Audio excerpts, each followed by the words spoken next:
Nice to see your smile. Good to see you now. All right, so I will get started. And if you are not currently muted, please do mute yourself for the time being. I'm probably a new face to many of you if you've ever attended one of these Meet the Funder events. So my name is Jessie Midstoke. I am the new-ish, as of 2 days from now, 6 months in, Community and Corporate Development Director at OneOC. So I am a fellow fundraiser and fellow person who is interested in funding. So Kevin graciously asked me to moderate this discussion today, and I'm really excited to be here. 2 reasons. One, I love OneOC. I've been having a great time working with this organization and supporting OneOC, the Orange County community, and nonprofits as a whole. But also, it's really nice to get to meet other folks who do the same thing as me through different networks. I'm bummed that we're not in person, but it's really nice to see so many new faces to me at least. And I encourage you to introduce yourself to at least one new person today and make a new connection, walk away from this as if you were in person. I know it's hard with Zoom. So for those of you who may be new to what OneOC is and who we are a nonprofit organization based in Orange County, and our mission is to accelerate nonprofit success. And we do that by bridging the connections of the nonprofit and the for-profit community in a number of different ways. So we really believe in shared philanthropy and shared vision of supporting the community through volunteerism and engagement and being civically minded. So we're a resource center in a lot of different ways. And if you get our emails, I'm sure you see that. And we have events like this. We have trainings, webinars, CSR consulting options for companies. So you name it, we can help you achieve your goals as a nonprofit. So if you're interested in learning more, have any questions from any perspective, you can always reach out to me or Kevin. And we can help kind of talk to you about what the options are, how we can help you as a nonprofit succeed, accelerate your mission, and utilize volunteers and funding effectively and efficiently. So I'm now going to pass it to Taryn from OC Grantmakers. I'm trying to find her on my screen because everything keeps moving when people get entered. And she's going to do a little introduction of her organization, and they're a partner with us on this event. Great. Thank you, Jessie. Hi, everyone. My name is Taryn Palumbo. I'm the Executive Director of Orange County Grantmakers, and we are so happy to be partnering with OneOC on the Meet the Funder series this year. We look forward to bringing a number of funders to the discussion over the next couple of months. For those of you who aren't familiar with Orange County Grantmakers, we used to be called the OC Funders Roundtable about 2 years ago. We are a philanthropic serving organization representing the voice of philanthropy here in Orange County. So our membership are funders and philanthropists, those on the giving side. And we truly believe that we can advance social impact by building adaptive leadership in the philanthropic sector. And it's our goal to uplift the voice of philanthropy, to amplify the impact that philanthropic dollars can have on our community by working together, and by connecting with the nonprofit community around issues that are important to all of us. So we've made a really concerted effort over the last 2 years to build out that relationship with our nonprofit community, recognizing that we can do so much more when we break down that divide that can sometimes exist between funders and the nonprofits that are funded. So we truly believe that there's a number of ways we can do that. We can do that by having conversations and joint dialogues on issues, which is something we've started to do. We can do that by hosting conversations like this, where we just kind of take down that wall between a funder and a nonprofit and say, hey, come meet a funder, come learn what they do, come learn how they make decisions. I think sometimes there's so many questions about, why does some nonprofit get funded? Why do some not? What are those decisions looking like on the funder side? What are the rules, regulations, and challenges that funders face when they're trying to support so many nonprofits? Because trust me, we know that there are thousands of nonprofits that are deserving and doing amazing work in the community, and the funders can't always support all of them. So, how does that decision making look like on the funder side? And again, we just really truly believe that we can do more as a collaborative community than we can in our own silos. And so this is a way that we are working to break down those barriers. Some of you might be familiar with Orange County Grantmakers through our summit that we host in the fall every year. I hope that many of you have attended that event in the past. That's kind of our big opportunity for joint conversation. And now we're utilizing events like these to bring together the community even more. So we're so happy and thankful to be partnering with 10C on this effort. And we look forward to supporting it moving forward. And with that, I will hand it back to Jessie. Thank you, everyone. Thanks, Taryn. So we're going to dive in, and I'm going to do a quick introduction of the Sisters of St. Joseph Foundation, as well as our esteemed guest today, Sister Regina Fox. And it's been such a treat and a pleasure to get to know her a little bit in prepping for this. So I think if you haven't had the pleasure of getting to learn from her, this will be such a joy for you. So a little bit about the foundation. It was established in 1992 by a charitable contribution, and it's a nonprofit that is focused on making sure that people have access to health care and health services, homelessness, and mental health services and violence prevention. They focus their funding on Humboldt County, San Francisco Bay, and our very own Southern California. Sister Regina Fox has been engaged in the nonprofit sector for nearly 40 years by establishing, leading, consulting with nonprofits locally, nationally, and internationally. She is by trade, a secondary school administrator, a development director, and a co-founder of an aid service organization. And she really does this so she can broaden her understanding of the client's needs and concerns. And she is an experienced board member, and she's been working on grant distribution with the foundation for a number of years. And she's really focused on recognizing the challenges in the community and how they can effectively meet them. And in 2005, she became the foundation's executive director. So I'm going to pass it to Sister Regina. Actually, at first, I'm going to ask a quick question. If you can put up our fun little emojis. And we were joking about this earlier because there's no emoji that's a thumbs down. There's only positive emojis, which is really nice. So if you can give a thumbs up if you have been funded by the foundation that we are talking about today in your chat. I think it's just a nice way for us to get a sense of who's in the room. Awesome. Lots of thumbs up. That's great. And since there's no thumbs down, I think this means that if you haven't been funded, put a heart, because I really think that means there's an opportunity. I don't think it's a bad thing. I think it's just an opportunity that we have to explore differently. And hopefully this conversation is going to help you change that heart into a thumbs up. So with that, take a look around, see. It also might be a chance for you to network with some people who've been funded before. You can chat with them, learn what they've done, what they've focused on. And if you haven't been funded before and you need to brainstorm with someone, maybe this is a chance to connect with someone and kind of share ideas and learn from each other. So now I'm going to pass it to Sister Regina, who's going to share a little bit about the foundation and their process, and then we'll dive into some questions. Thank you, Jessie. This is really an interesting opportunity for me, and I'm so happy to see faces that are familiar and names that are familiar and faces that are brand new. I'm going to say this now, and I'll say it at the end of the presentation.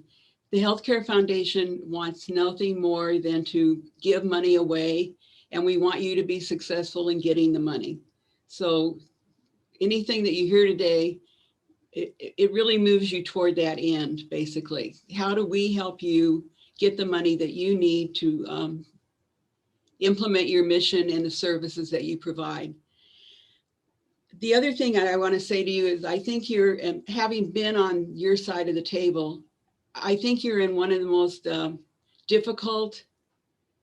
really difficult professions, and that is trying to figure out what's in my head so you can put it down on the grant application and make sense out of it and communicate appropriately to us.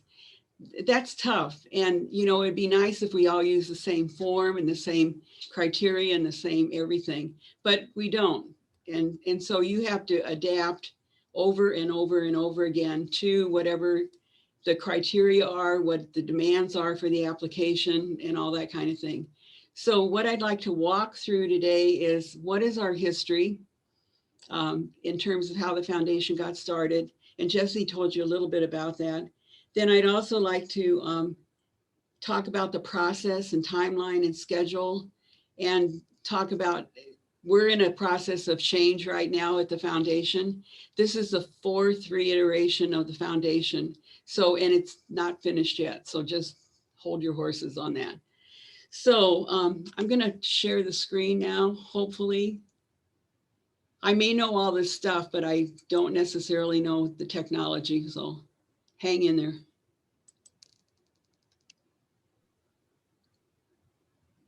While she's getting that set up, I just dropped in the chat. If any questions come up during Sister Regina's presentation, please feel free to drop them in the chat. And while we go into the question and answer section, I'll kind of leaf through them and pull out the ones that we haven't answered throughout her presentation. So feel free to use that tool.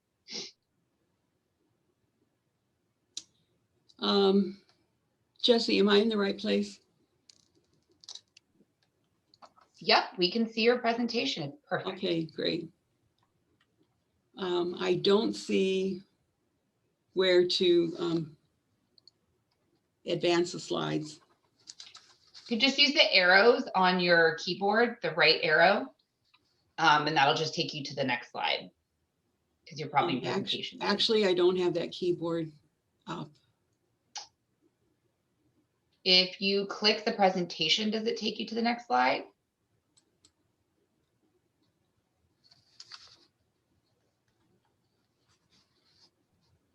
You have your keyboard in front of you, Sister Regina, that you're typing on?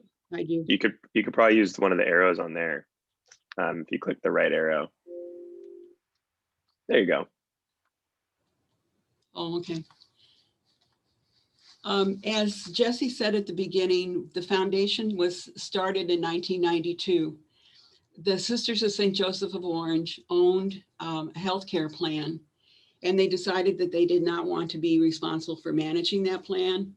So they sold it, and they took the money from that sale and gave some of it as a seed money to the Healthcare Foundation. And the Healthcare Foundation has some trustees that are what's called the Council of the Sisters of St. Joseph of Orange. Those are sisters that are elected by the membership of the sisters and that manage and guide and are responsible for the philosophy and the carrying forward of the mission for a period of 6 years. Then on top of that, there is also a board of trustees. And so the foundation was started in 1992, and they actually gave some monies away early on. But as you see on the screen, they had to develop the documents and processes that were needed in the subsequent years. So when they got to 1994-95, they had only 18 partner agencies. By contrast, today we have 200 plus. And over the past 30 years, through very careful management and stewardship of those funds, the foundation has given about $1.7 million away annually in grant making. And the reason that we give in those areas, Humboldt County, San Francisco Bay Area, and Southern California, is because that's where the source of the money came from. And we had, by law, we had to keep those, we had to maintain presence in those areas.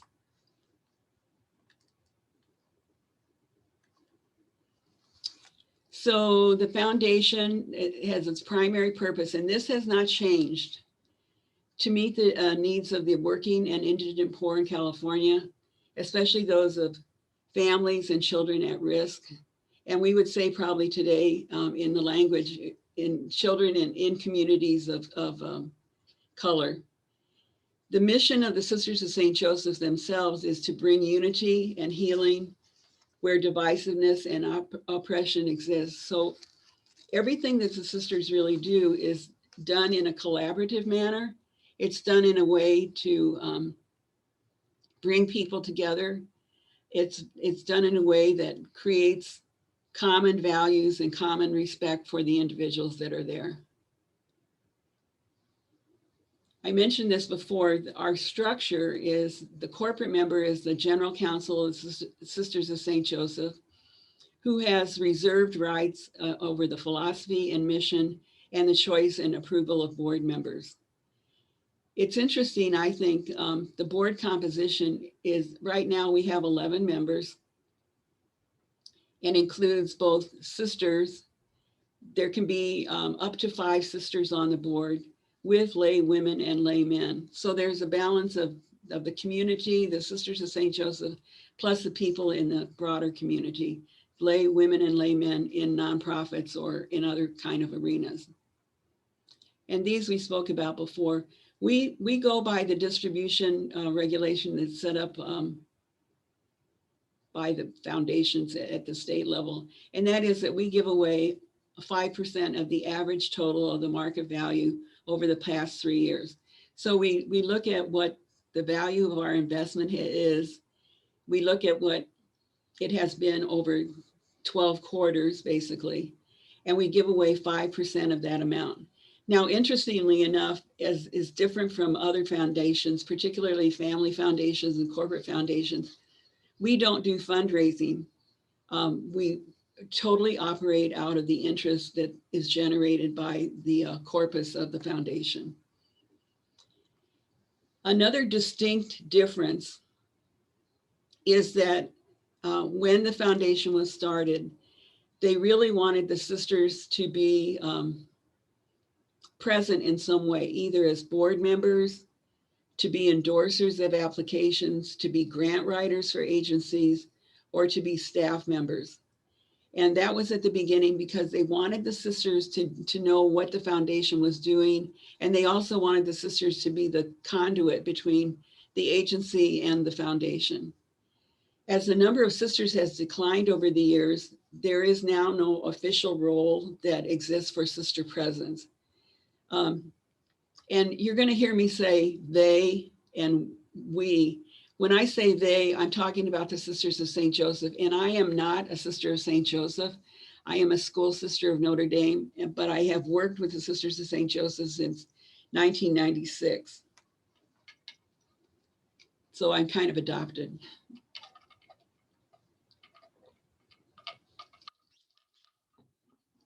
I think this is a wonderful example of taking the philosophy of the sisters, the values of the sisters, and putting it in an artistic manner. If you know the sisters at all, you will recognize at the very bottom of this, Sister Madaleva's name. She is their artist, and she has created their artwork to amplify whatever their words are for the general public. So we had these specific areas at the beginning of the foundation, and I will tell you there were 12 areas, focus areas, that applicants could fit themselves into. And then the board got together from 93 to 94, and they tried to pare that down. And so the focus areas there became access to health, homelessness, mental health, and violence prevention. And even with those 4 areas, it's obviously expansive. And those of you who are grant writers can see how you can fit yourself in appropriately to a specific focus area. In addition, because the Sisters of St. Joseph themselves are so well respected in Orange County for sure, but in Southern California and up and down the state of California, one of the things we take very seriously is to join any county conversations. So as Taryn was mentioning, the Health Funders Partnership of Orange County was started in 1999, and it was strictly for mostly hospitals and clinics and those kinds of persons that have specific interest in health for the well-being of the county. Then a second kind of dimension was the Orange County Funders Roundtable that Taryn mentioned. And that took care of family foundations and corporate foundations. And so funding sources that were not necessarily directed toward health could find a home in the Orange County Funders Roundtable. We've worked very diligently with United Way to participate in their program to end, United to End Homelessness. And we've been very very pleased with the progress that has been made in that particular arena. And then lastly, immigrants and refugees are really an important population that the sisters want to be attentive to. So the Orange County Opportunities Initiative is another area. So besides taking care of the foundation, we also join in all these county conversations. So we try to be a presence, again, where we can create harmony and create collaboration and look for unity across the board.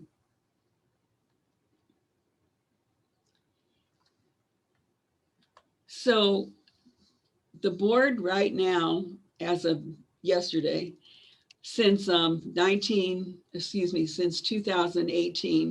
has been involved in what are we going to do in the future. And when I say that, what I mean is, and this is something for you to pay attention to, we now have great competition for grants from the foundation. So in the very beginning, you remember the first set of agencies, partners that we funded, there were 18 of them. This year we had just about 200 agencies that submitted their materials. So now we have the dilemma, and it's really a serious dilemma, of choosing among the good and choosing what agencies and what services are real vital. And that's related to what the population is that people are serving, what the resources are in that area, what's the management style of the nonprofit, and a lot of those factors. So what we're looking at as the board moves toward the future is how do we continue to respond to the richness and the demands of diverse communities. As you well know, there are some populations that funders will not sponsor. So that's a big consideration. And then the second piece is how do we nurture the compassionate hearts and minds of the general public, basically. And finally, and this is a part of the heritage of the sisters, they use the expression, serve the dear neighbor in the tradition of the Sisters of St. Joseph. Part of their philosophy is when they went into a new area, they literally would stand, and this is from the 1600s, so this is not recent. They would stand on a street corner and say, what are the needs of this particular area? What is not being met by somebody else? And so that concept of serving the dear neighbor has been a part of the tradition for a very long time. So the sisters and the foundation basically looks at those arenas where no one else is serving that population, where there aren't resources in that area to serve that population, and so on and so forth. Lace making has been, was one of their early traits. And, what they did was they made lace and sold it to be able to finance their other ministries. So this explains that concept to go to the city, find the needs, collaborate with others, help meet those needs, and then crisscross in service with each other. The real interesting thing is that the Sisters of St. Joseph, number one, do not need recognition, do not want recognition, and but they do want to work with other people in collaboration. So it's really important. They don't want to be the Lone Ranger. And they, in fact, will go out and seek other partners in collaboration for projects. So this is very gray. It's not black and white. We just had a board meeting yesterday from 9 till 3, and we talked about what are the things that we have learned about grant making and what are the decisions that we want to make going forward. The real interesting thing here is the board members don't have trouble making the decisions, but as I said before, this is making decisions among a range of goods, of all good projects and programs that are going on. And so what's really interesting here is it's not that they don't want to fund everybody, but they want to make sure that they're funding those people that are most in need. So they're still in the process of determining what the focus areas will be, and what this, they do know that the size of awards will range from $15,000 to $50,000. And in the history of the foundation, an average grant award has been around $30,000.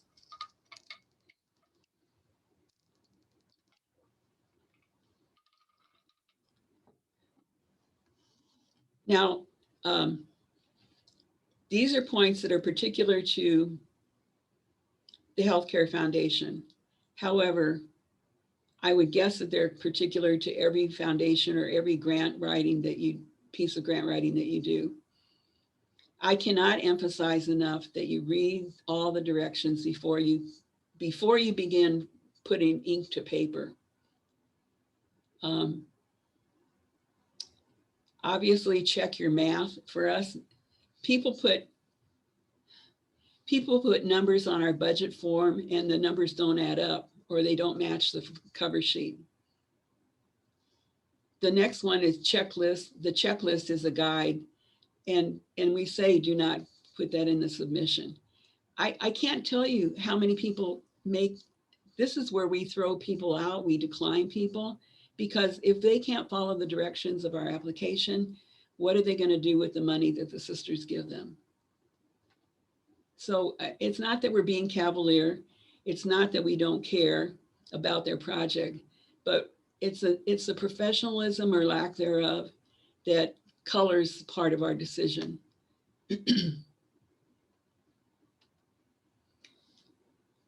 It's also very helpful if you would understand what measurable objectives are. So they're not goals and they're not activities. If you're going to say 75% of this group of people, and that 75% equals 214 people, are going to do X, Y, and Z, that's a measurable outcome. The other thing is, I know you work very hard on brochures and flyers and descriptive articles and all that kind of thing, and articles that have just hit the press about your agency. The reality is, now remember, we're getting 200 of these. So if every applicant would put one extra thing in there, that's how much more that the reviewers have to look at. And it's not fair to them, actually. So besides reading all the directions, I strongly suggest that you do your research. This is the Sisters Congregational website. There is a file in there for resources, and there's a specific file for the Healthcare Foundation. Now, we give you really a wonderful key up because we publish the last 3 years' annual reports. So you can see who we funded, for what, and what amount or what level it is. And I think the other thing is that's wonderfully peculiar about our foundation is we really work to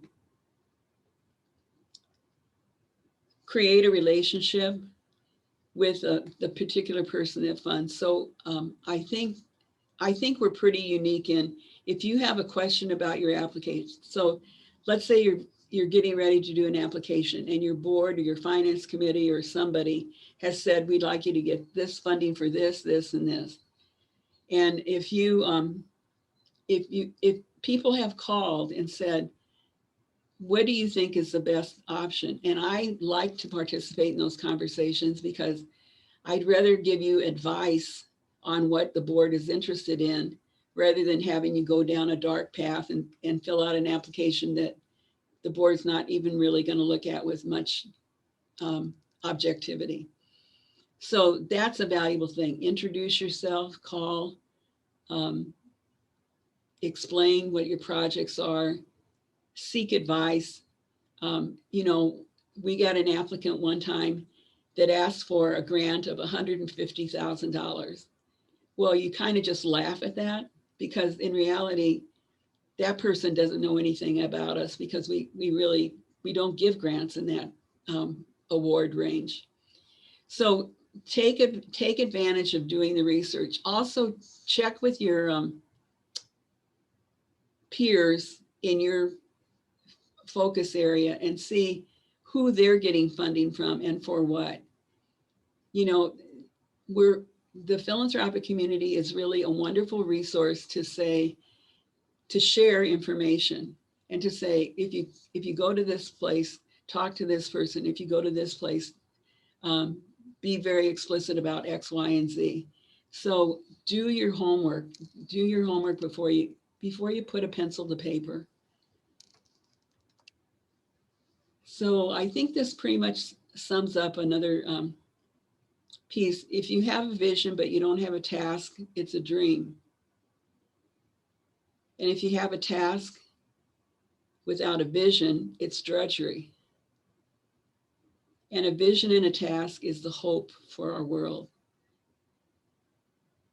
You know, many of you are experiencing that now with the pandemic and with the changes that you had to make in your own agencies, with the revisioning of how you're going to do your services or provide services, the number of people on your staff, how you're going to serve the population that probably has multiplied 3 or 4 times over, how you're going to do fundraising when you can't have a gala any longer. So take time with the people that are at the focus and look at what is the task, what's the vision, and what's the hope that you're still going to provide. You know, gosh, already 6 months ago, we were reading that 1/3 of the nonprofits in Orange County were going to go out of existence simply because they didn't put that piece of the puzzle together. So I think that's all I would like to say at this point. Jessie, I'll throw it back to you, okay? Sure. Well, thank you, Sister Regina. This was really fantastic and informative, and I hope kind of puts to light some of the things that I think Taryn was talking about is connecting the funders with the community and helping you all as fundraisers and representatives of nonprofit organizations to feel informed and empowered to take advantage of the opportunities that were given by funders like the Sisters of St. Joseph. So we have a couple questions that we've prepared to lead into some discussion, but as I mentioned before, if there's any questions that have come up or continue to come up, please drop them in the chat and I'll sprinkle them in throughout. And they can be some high-level questions. They can also be a little bit technical if you have some specific questions, but we don't want to get too much into the weeds about every little bit of an application, but you know, you'll get the contact information of Sister Regina as well, so you can learn more about the foundation. So one of the questions I wanted to ask Sister Regina is, as a funder, what are some of the most intentional stewardship practices you've seen from nonprofit? And just to give everyone else a little context on what that question is, you know, we talk a lot about, you know, do your math and do your research and understand, you know, what is the functionality of the questions that we're asking in a grant. You know, we know how to check the boxes, but what are the kind of intangible things that fundraisers and community members can be doing to connect with an organization like the Sisters of St. Joseph? On our applications, both the executive director and somebody else from the organization needs to sign the application. Our assumption is that whoever the executive director is probably hasn't written the application. Probably there's another person. But the other thing that happens is, our assumption is that the executive director has read or looked through or passed over the application. And I'll give you an example. Yesterday, we were reviewing applications, and one application was for domestic violence shelter, and the other application was for a food program. The same grant writer wrote for both of those. And the way that we knew it is because the summary paragraph on the front sheet for the domestic violence shelter was the same summary paragraph that was on the food application. word for word. I mean, it was a cut and paste, but nobody, either the grant writer nor the executive director at the shelter, realized that. So would you give them money? Would you share your resources with them? If they're talking about housing and transitional housing and permanent housing and so on and so forth through their whole application. And then their summary paragraph on the front is about to supply more food to elders. This is what we would do. They had not said word one about supplying food to elders. So one of the things I think we do differently is when we send you letters of declination, we put the reason in. And then we say, if you don't understand this, call us back and call us and let us know. So if we want this to be a relationship, we want you to be successful. We want to give you the money. So be a partner with us, please. Does that help? Okay. Jessie? Yeah, no, that's great. I think a little bit of a follow-up question to that is, as a foundation, what value and what weight do you put on the generic relationship building between an organization and you as a foundation? I know I can speak from, my experience. It varies, right? So some places will talk to you until the cows come home, and some places tell you to submit an application. We don't have time to talk to you. So where do you fit in that spectrum, and what do you value as a foundation? Well, I think we've said over and over and over again that we value serving people at the margins. We're not into research grants. We're not into studies and that kind of thing. We really want to serve the poor who are at the margin, and whoever those most marginalized might be because of nationality, because immigrant status, because of sexual orientation, whatever it is. We want to respond to that group of people. We also are really looking for collaboration. We don't want you to be the Lone Ranger out there. We really want you to be working with other people who have shared values. And so consequently, the impact that's made by the whole group is going to be greater than the impact made by one organization, or we think it will be. I have to say, this may be a personal bias on our mind, and we're really trying to deal with this as a board. That is when an applicant has revenues of, let's say, $45 million, and they're asking us for 10,000. We're going, why and what for and how? And if there's a reason, explain it to us. Because it typically, nonprofits, I think they're supposed to have 6 months of operating expenses in their hip pocket to keep going if something would happen. And so that's what we look at. But tell us that. The other thing is, I just read somebody here wanted to know about signatures. Electronic signatures are fine. We're trying to get down to really a process that's easy for you and easy for us on both sides of the coin. So that's a good thing. I think the other piece of the puzzle is, if you don't know, ask. If you have a question, ask for a response, or just say, it says this in here, but I'm not considered, I don't know what this means here. Somebody else has up here, are audited financials required? What is it? You have to have assets of $2 million, don't you, before you have an audited financial? If you don't have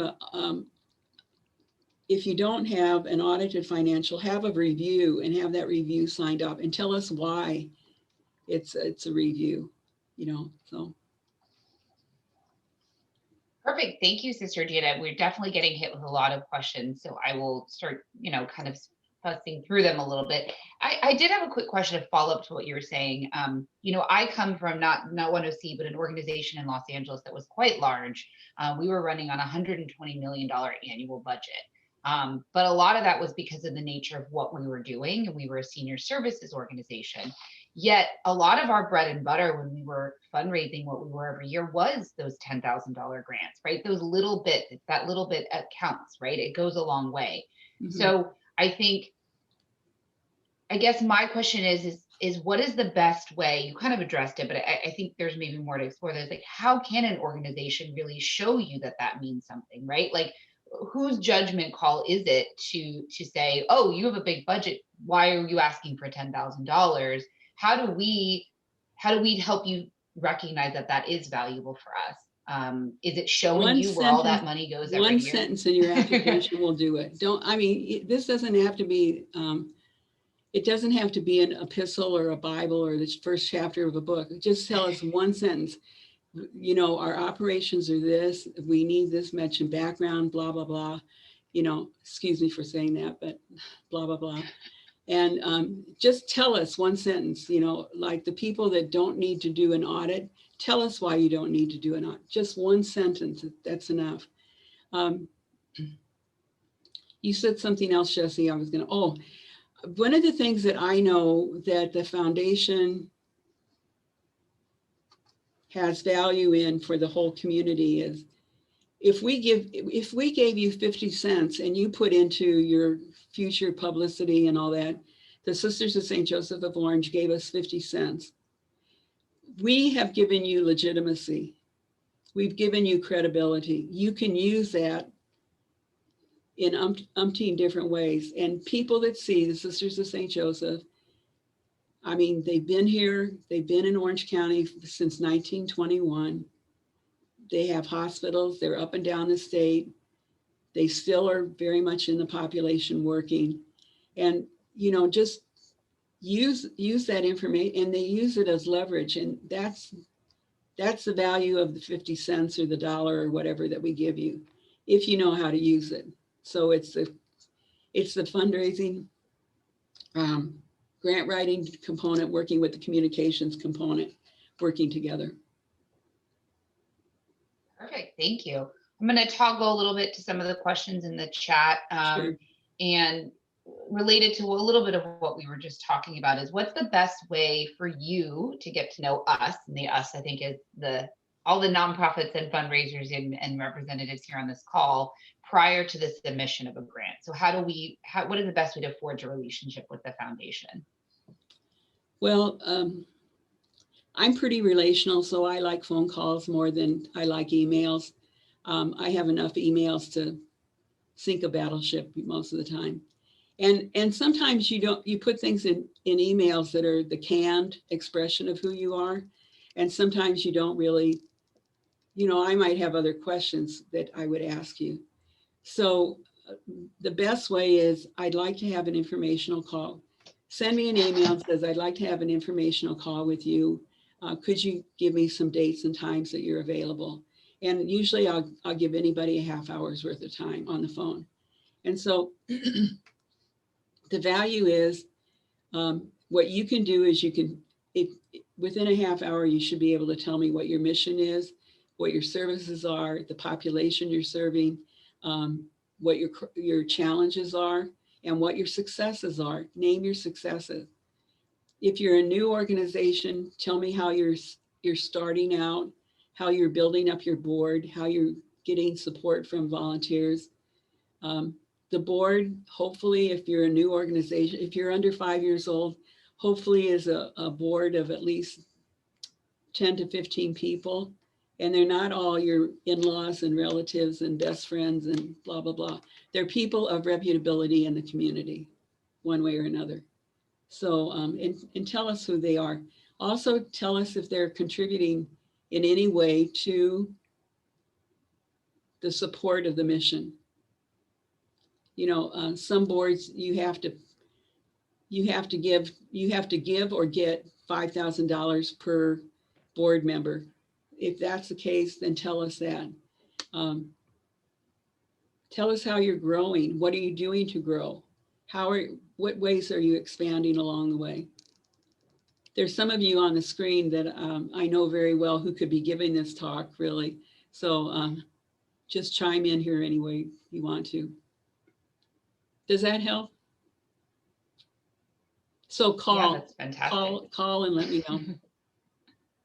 I think that also kind of relates back to what I was saying before. I think it's kind of this, and probably everyone's sick of hearing this. We're all in this together, right? I know that's Right. been like one of those COVID things that everyone's like, no one wants to hear anymore. But I think in the context of this, it's we are all in this together. And at the end of the day, as fundraisers and supporters of the community through nonprofits, we're all trying to meet the same goal of supporting our community effectively. And that means something different for each of us, but that doesn't mean that we can't be supporting each other along the way. So it's also us utilizing our skill sets as nonprofit professionals and fundraisers and using that resource too, and not necessarily always depending on the funder for the guidance, the answers, and the information, but also seeing who else is being funded. Reach out to them, say, hey, why did this work for you? Why didn't it work for you? Or do you have any pieces of advice? Because I think that's a different insight that really puts what Sister Regina is saying to light on the nonprofit side of things.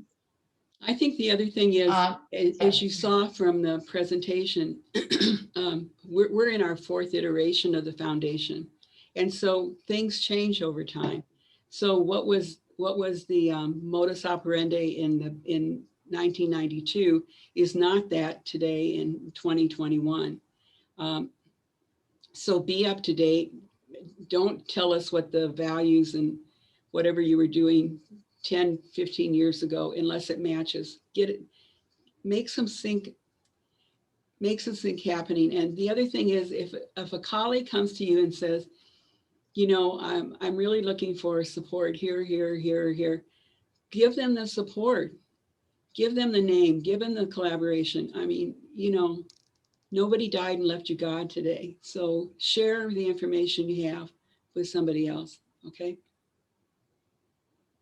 I think that really also plays into your comments about collaboration and partnership, and it's clear, you know, I'm making notes, a couple of things that I really hear you saying that are values of the foundation. It's collaboration and partnerships, it's transparency, it's questions, it's being communicative. Those are the things that I'm really hearing are kind of standing out as important to you as a funder, that we can really, as fundraisers and leaders of this funding, can really tap into. There was a great question related to that in the chat. Do you welcome letters of support from collaborators in grant applications? No extra. Just give us what we ask for, you know, and you know, I'm going to go back. We have 11, 12, 10, I don't know exact. I think we're 10 or 11 on the board right now, but they're the heads of foundations. They're in public life. They have kids coming in on a phone call when we're having a meeting. You know, the reality is they have busy, and those persons read 35 applications, and their stack looks like this. So why would you give them one more piece of paper that they probably won't read and probably ding you for because you put in the pack? You know, did you read? Don't put any extras in. That classic example yesterday of a shelter and a food program, and the two of them had the same summary, word for word, space for space, summary paragraph on the front page. Now, somebody missed, well, in this case, 2 people missed the boat. So. Thank you for that. That's great. Follow the directions, follow the direction, do your math, make sure it adds up. There's no extra given here, like when we're in school, adding in extra things. It's literally follow the directions. And I think it's also about weaving in that story within your application, right? I think what I'm hearing is weave in the story of partnerships about the who you are. It's not about look at what we are, it's who we are. That's what's really important. And I think it's showing how that's part of the DNA of your organization, not something that you're trying to get credit for. You know, when so another question in the, excuse me, when you were talking about collaboration before, I think one of the greatest things that has happened for Orange County really in the last 3 to 5 years has been the collaboration with the health funders and the Orange County grant makers. That collaboration is wonderful. United to End Homelessness has also been a marvelous collaboration. And the Orange County Opportunities Initiative is still fledgling, but it's coming along. We are so much stronger when we're working together than we try to work by ourselves, or when we just hold up our own mission. And that's the beacon, the only beacon that can be out there. That's just not the case. There are other people who have good ideas. This is not a part of the real grant program, but the foundation board this year took $750,000 out of its corpus to give to emergency response fund people that were impacted by the virus, basically, or the pandemic in some way. It's very interesting because we were looking for a lot of creativity. And if I read one time, I read 46 times. We couldn't have our gala. And so our income was going to be down, da, da, da, da, da. Okay, so by contrast, there was a nonprofit that is a food program. And what they did was they supplied jobs for people in food service who were put out of work because of the pandemic. So, it was such a collaborative, creative way of saying, it's not about me, it's about us in the community. So they had to look at, how do you get the short order cooks on a job, some kind of job? How do you get the line people some kind of job? And this person wasn't taking any credit for it, the person that had the idea. In most instances, when people had to come up with some other kind of activity to replace the gala, they were more successful than they were at their galas for far less energy. So be creative, don't go, we can't have the gala, we're going to go down the tubes, we can't serve 45 more people. The reality is you will think of a way and open it up and ask people for help. Everybody can offer you some assistance. You can get one good word out of every kind of situation. So collaboration is a key. And collaborate, nobody's going to look at Orange County anymore and think that we're Real Housewives, so. Sorry, Jessie. Thank you for that. No, that's great. I have to say, guilty pleasure. I love everything Bravo and Real Housewives. So it's always going to be guilty pleasure, but that is definitely not the Orange. I moved here from Los Angeles. Definitely not the Orange County you see on TV. It's the Orange County you get when you come down here. It's very different than that. So I think it's a very interesting point. Another question someone dropped in the chat was, and this might be a little bit more applicable, I think, in hopefully very soon post-COVID times, was, is it appropriate to be inviting the foundation or someone from the foundation to do a site visit before submitting a grant?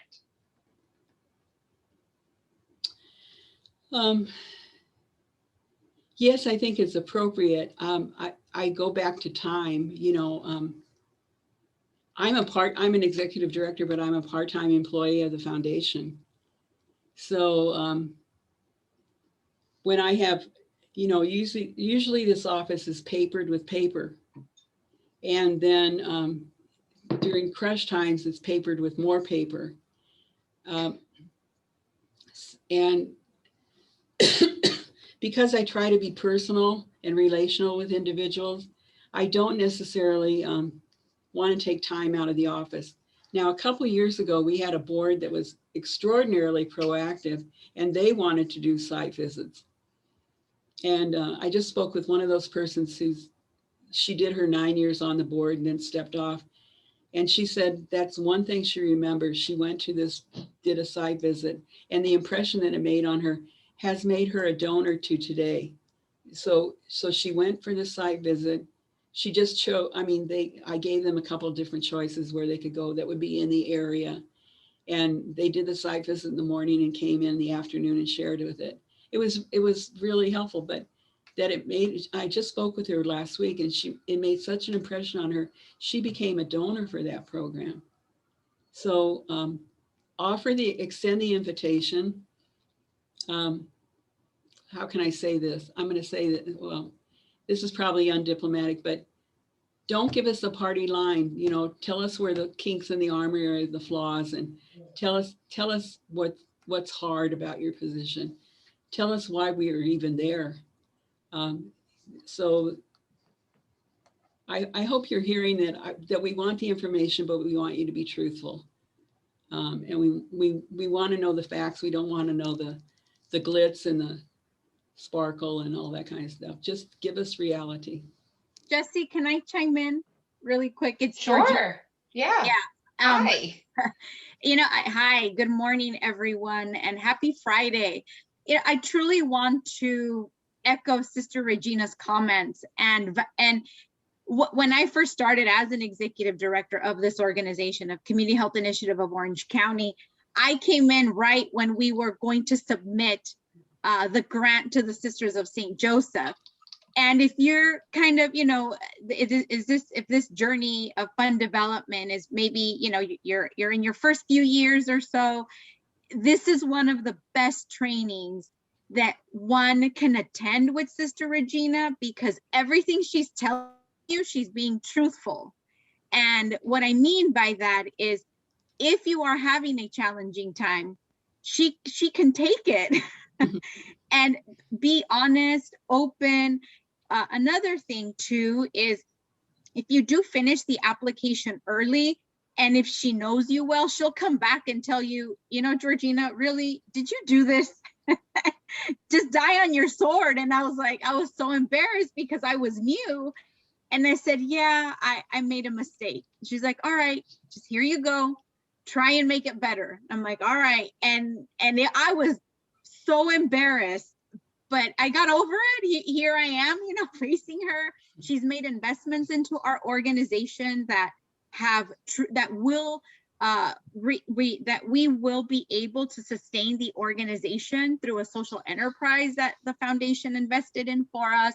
So believe her when for every word she is saying, she stands by it. Like literally, she stands by it.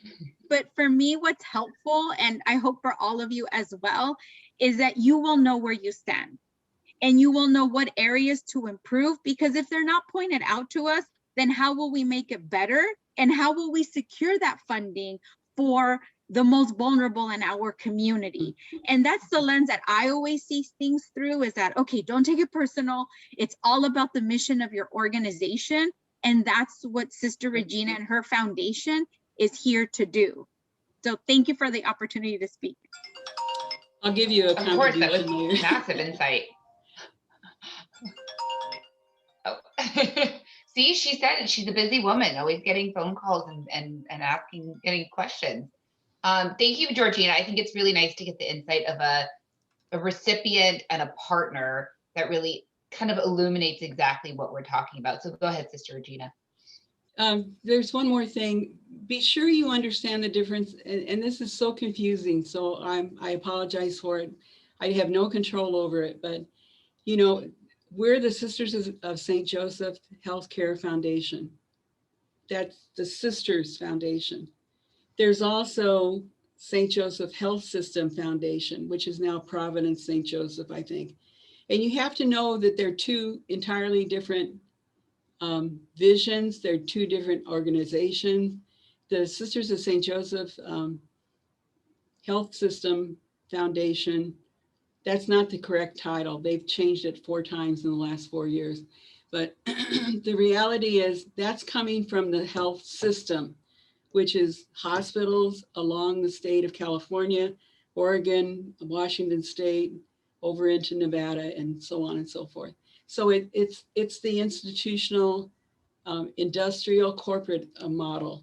And that's why you would find you'd find larger grants for bigger projects there compared to us. I mean, we're kind of small potatoes, so. Perfect, thank you. I'm gonna continue with some of the other questions we have prepared, but feel free as you guys are, hearing things, to drop more questions in.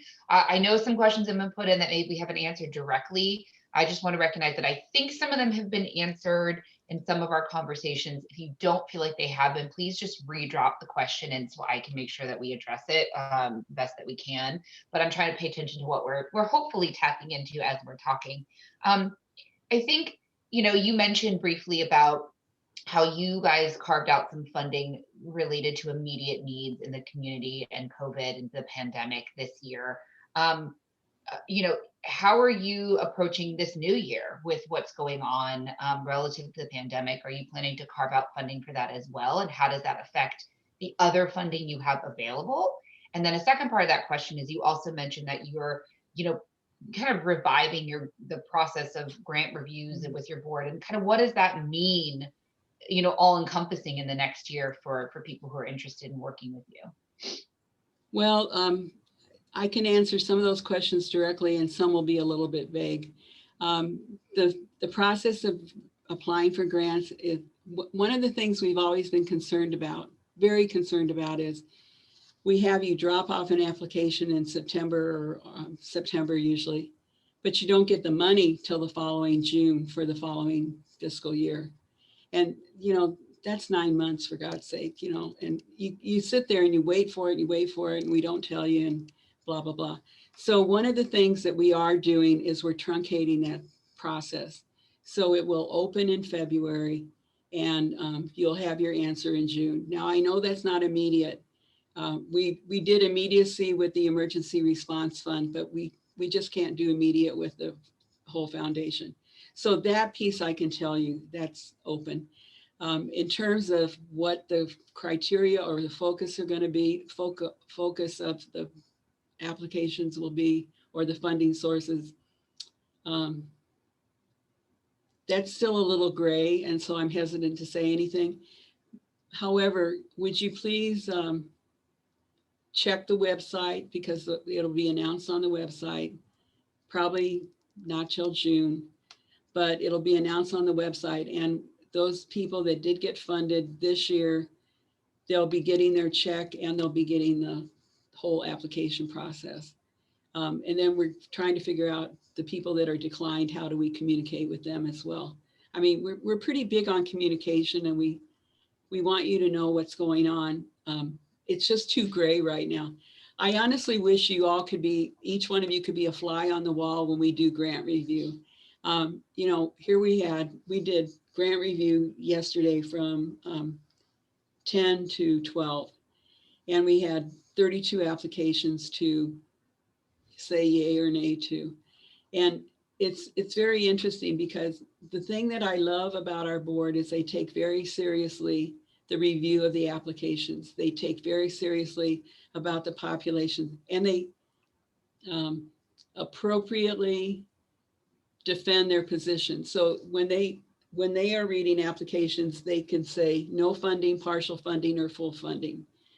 So we always take the people that say no funding and say, why did you say no funding? And usually they say, because we think we're going to run out of money.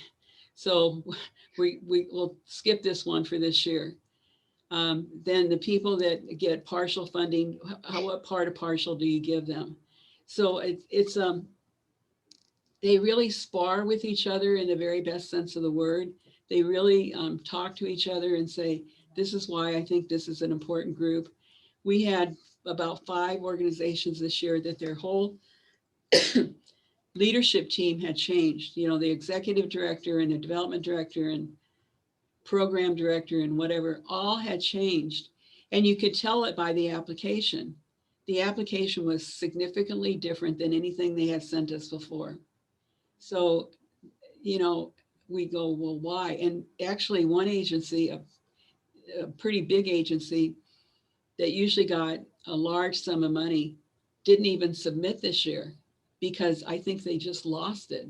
It got lost on their desk, or in this case, they had a new executive director and a new development director, and it's a big organization, but it fell through the cracks, and it's a big fall through the cracks. So, but I mean, if I would go to everybody that we funded one time and didn't submit this year and say, hey, honey, don't you want to submit? I can't do that. I mean, I'd have to be doing that between 2 and 4 in the morning, so. A quick follow-up question to that, that I'm actually just curious about. You kind of talked a little bit about like seeing the difference in an application year over year, and that stood out to you. How much consideration do you take into previous applications, whether they've been, and there's a lot of categories of that, right? So there's the declined ones, it's the year over year ones, it's the lapsed ones. How much of that really influences your decision on current funding, as long as everything's within the realm of being applied for correctly? Right, yeah. Well, we asked specifically in the application, have you received funding from us over the last 3 years or from this health system? Or there's a couple other funds, and we asked that, and we asked how much you've received. So, and some applications, I think, some agencies have been funded since the very beginning of the foundation. That may change. It's how do you keep funding those people? Are they getting dependent on us? And could they instead, how could I say, should they not be looking for new donors, and should not they be making that case to the new donors? And can't we open the door to new applicants? How do we open the door? You know, that's kind of the big issue. So, you know, I'm going to tell you, I raised money for, I was a development director for about 20 years, and it is infinitely harder to give money away than it is to raise money. I know you don't believe that, but it is so much more difficult to give money away than it is to go out there. I mean, I almost feel like if you gave me an amount and it told me that I had to raise it by 5 o'clock today, I could make it happen. So I'm that confident. I mean, I know this, I know what the pitch is. I know what the focus is. I know where the passion, where is the passion? I know where that passion is. And so that's what I would, but boy, to decide whether I'm going to give it to a food program or a refugee housing program, that's tough. Perfect, thank you. A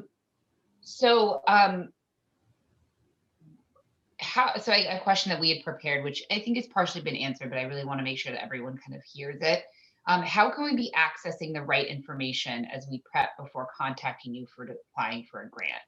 So, you know, obviously your website is a good resource, but is there anything else that we could be doing to effectively prep before the grant? And I know someone also asked about, you know, grant scheduling and the alerts, and I hope Sister Regina just answered that question when she was talking about the website and when things will be placed on the website and the schedule.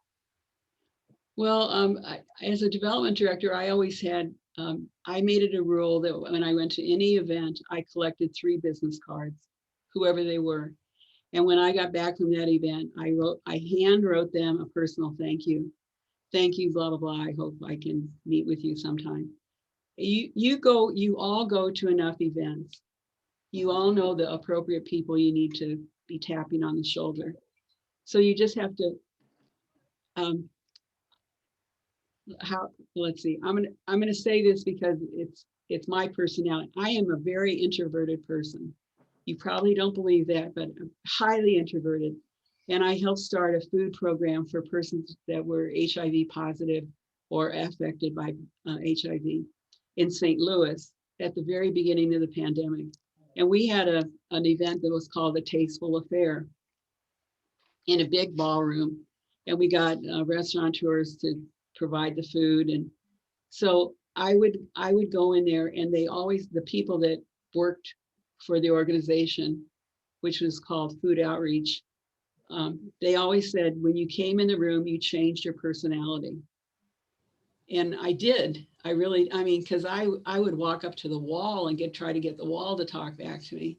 But I was not hesitant at all at going out there and saying, hello, I don't think I've met you. If you're perhaps you've met them someplace else or you've forgotten their name, you know, I'm pretty good with names and faces, but some people, it puts butterflies in their stomach to say, I'm sorry, I think I met you. You know, if you met them and you don't remember their name, have them say their name again. Where did we meet? Whatever kind of thing. But my goal always was to come away with at least 3 business cards from anything. And so that when you're with colleagues, with your own colleagues, I mean, besides the website, you know, you get together in your service programs, you have commonalities there, talk to them, people that are successful and repeatedly successful. There are some people in here, if I had a gold star, I'd put your gold star by your name because I know you, you know, and I know what, and I kind of go, why are you here? Because you already know everything I'm going to say. So the thing is, the reality is that talk to people, and remember people that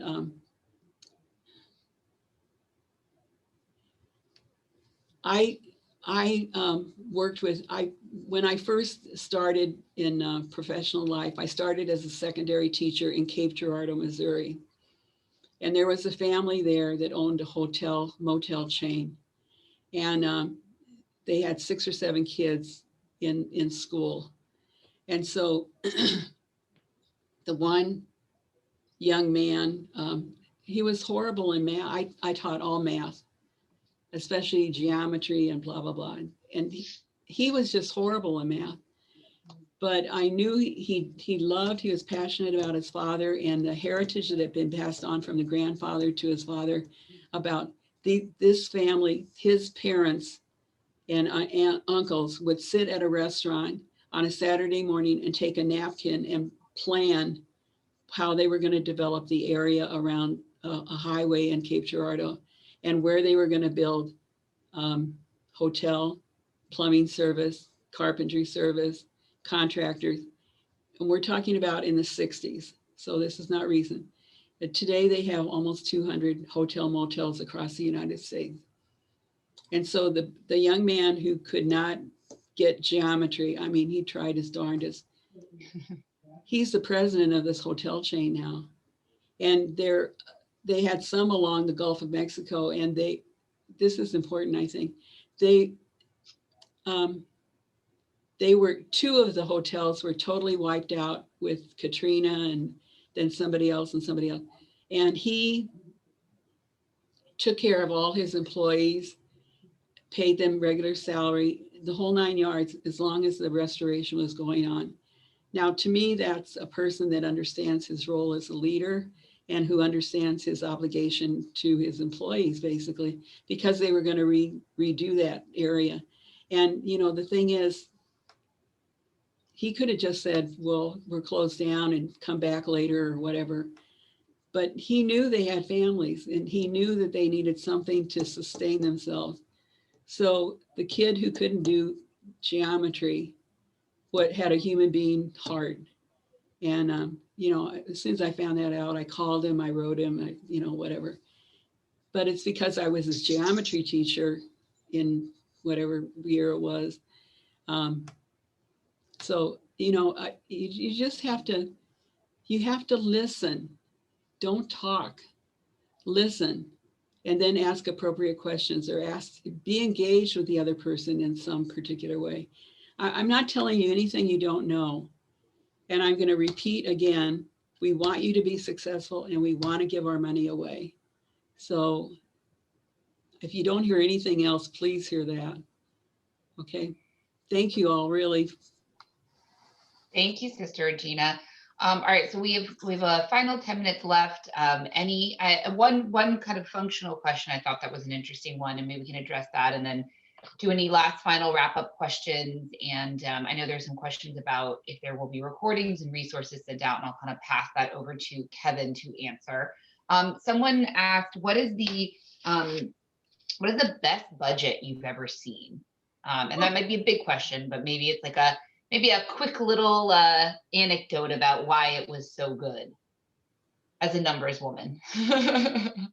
Well, I think the best budget for me is a balanced budget in some way. You know, we asked the question, if you don't get this grant, what happens to your organization?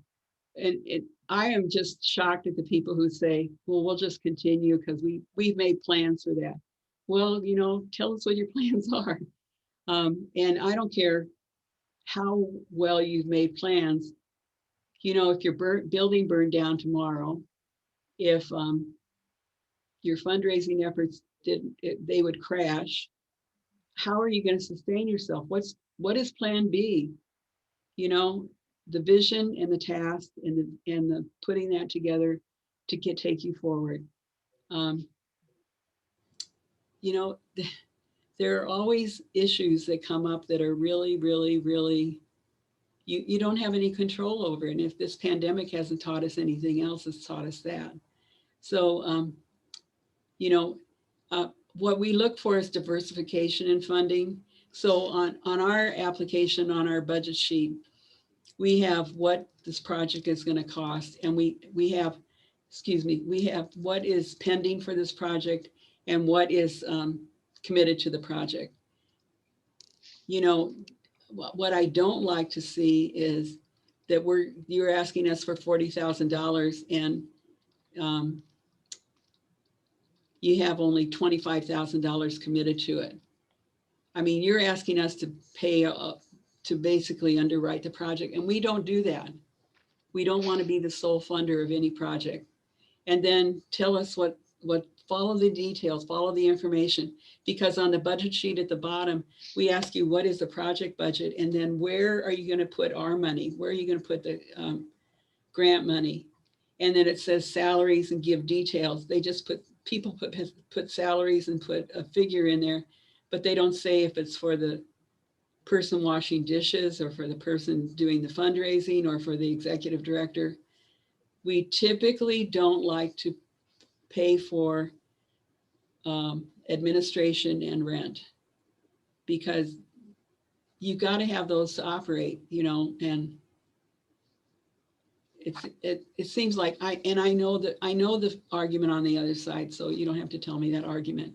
But the reality is, you know, if you haven't heard me say one thing today, we like to provide services to those who are at the margins. That is that clear enough? Yeah, I think one of the big things to also take away is it's kind of knowing who your funders are, right? There's really a lot of different opportunities out there, and there are definitely, you know, funders who get the operation side of things, who really want to support that side of things, right? So I think that leads back into also what you're saying about diversifying. It's right. Know who your funders are, know the goals that you want to get to, and figure out who those people are that are going to get you where you need to get. And maybe it isn't grants, maybe it is a sponsorship program, maybe it's direct giving with individual giving or major gifts or things like that. So I think it's also looking at fundraising holistically and understanding what your needs are as an organization, and then figuring out the things that you can do to plug it in.